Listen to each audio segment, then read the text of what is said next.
Hey guys, my name is Ari. I am the chair of the Burbank Student Mental Health Board, and I want to take some time today to explain some advice when it comes to applying for scholarships for college. I know that college can be a really stressful and daunting process, so I wanted to make sure that everyone had all the information they possibly could need when it comes to applying for scholarships. Because there's a lot of things that are difficult about the college process, but one thing that should not stop you from going to your dream school is not being able to afford it. So I want to start by explaining what kind of scholarships you should apply for. My biggest piece of advice is to apply largely to local scholarships. That's because there's a lot of local scholarships out there, and typically not as many people apply for them, so you're more likely to get those scholarships. To apply for national scholarship, you should do one that involves a lot of essays and letters of recommendation and all that. One, so that the scholarship committee gets a really good idea of who you are as an applicant, and also because less people will apply for that scholarship. The more thorough and detailed it is, the more likely that not many people are going to apply for it. I would also suggest you apply for scholarships that are fairly niche, especially if you have some sort of talent or skill. So if you are an actor or a singer, definitely look up scholarships that are for specifically artists. Or if you're someone who enjoys writing poetry or writing in general, definitely apply for scholarships for that. There's a huge array of scholarships available, from trade and technical scholarships to things for the arts. So definitely take advantage of those opportunities and try to find things that fit your interests, because once again, less students will be applying for those. When it comes to scholarships that colleges themselves offer, typically it can be extremely competitive as well, especially if you are aiming to go to a school that is higher ranked. But if you're planning to go to a mid-tier or lower tier school, then you will be more likely to get merit-based scholarships, especially if you have a high GPA or high SAT score. And typically what they'll do is read your entire application and consider you for the scholarship, and there's usually not a second application to fill out for specific scholarships for that school. However, that can vary based on what school you're applying to, so definitely make sure to look very thoroughly in the Common Application or UC application to make sure that you filled out anything that they need if they're considering you for a merit-based scholarship.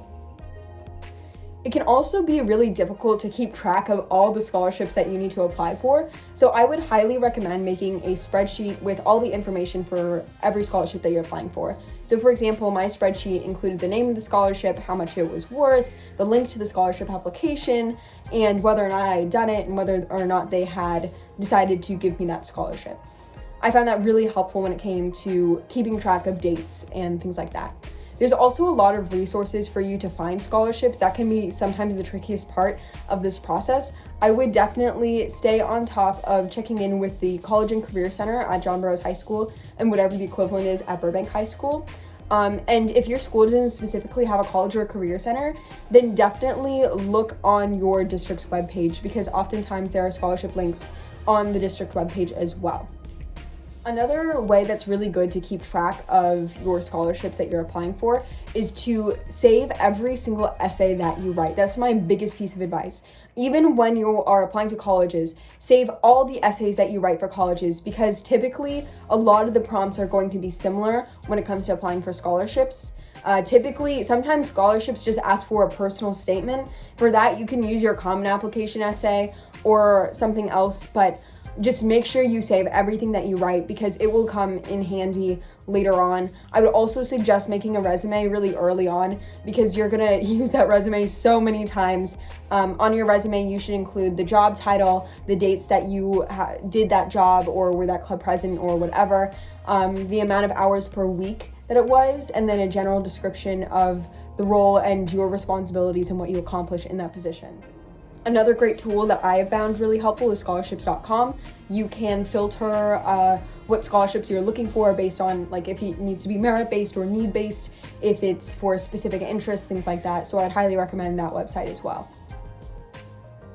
And then as far as actually filling out the scholarship application, there are definitely a lot of components to most scholarship applications.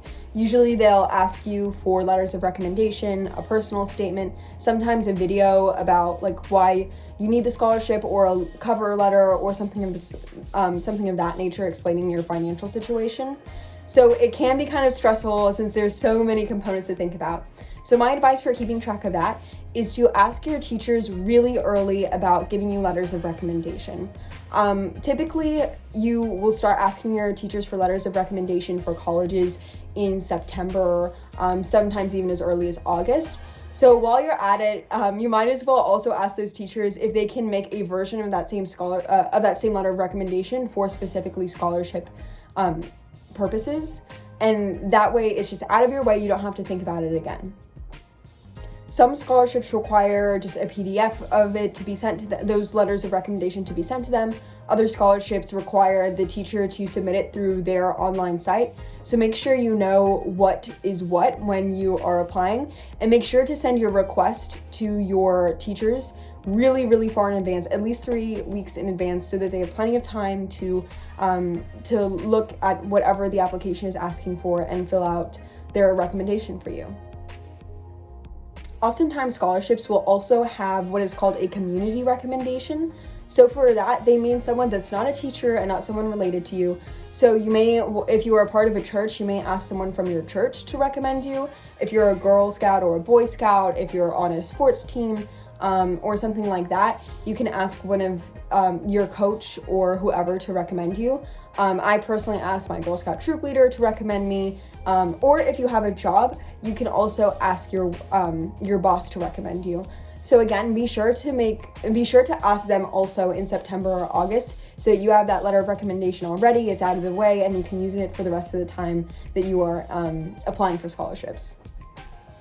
But before you even start applying to scholarships at all, I would highly recommend for you to make a smart financial decision when you are applying to colleges in the first place. Be sure to look up the college's average financial aid package, use their net price calculator. You may even want to speak to the financial aid office to see maybe what a financial aid package for your family would look like. You really don't want to be in the position of getting into your dream school and then not being able to afford it. So be sure to do that before you are applying to colleges in the first place. I hope you found this video helpful. I know, once again, that the college process can be extremely daunting and it can be very discouraging applying for scholarships, since it is so competitive and college is so expensive. But ultimately, you should keep your head up. There's a lot of people out there that are so excited to support a student like yourself. So you will get scholarships if you just do the hard work of applying for a lot of them and writing really good essays. Just keep believing in yourself. It will get better. It will one day be over, and you'll just be so proud of everything you've accomplished.